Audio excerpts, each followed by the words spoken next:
ప్రభుత్వాలు మారినప్పుడు ప్రతీకార రాజకీయాలు రాష్ట్రం నుంచి దేశం నుండి అంతర్జాతీయం దాకా వెళ్తున్న సందర్భంలో అమెరికాలో కూడా జరుగుతున్న నేపథ్యంలో అట్లాంటి తప్పుడు ప్రచారమా ఇది, లేదా ఒరిజినల్ లెక్క వేరా?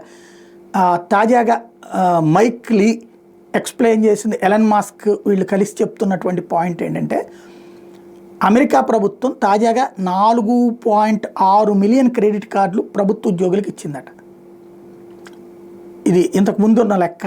అమెరికన్ ప్రభుత్వం బైడెన్ టైంలో క్రెడిట్ కార్డులు రాష్ట్ర ప్రభుత్వం తరపున ఇచ్చారట. 4.6 మిలియన్ క్రెడిట్ కార్డులు ప్రభుత్వ ఉద్యోగులందరికీ ఇచ్చారట. సీన్ కట్ చేస్తే యుఎస్ గవర్నమెంట్ చెప్తున్న లెక్క 2.2 మిలియన్ల ఉద్యోగులే ఉన్నారట. అసలు వాళ్ళకి ఉద్యోగంలో ఉన్నది 2.2 మిలియన్ల ఉద్యోగులు అయితే 4.6 మిలియన్ల క్రెడిట్ కార్డులు ప్రభుత్వ ఉద్యోగులకు ఎట్టాయినాయి, ఇది ఇప్పుడు తేలాల్సిన అంశం. అంటే దాదాపుగా 2.4 మిలియన్ల క్రెడిట్ కార్డులు ఎక్కువ ఉన్నట్టు.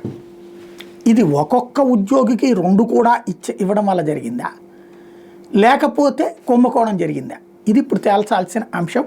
దీని మీద ఇప్పుడు దృష్టి సారించబోతున్నారు.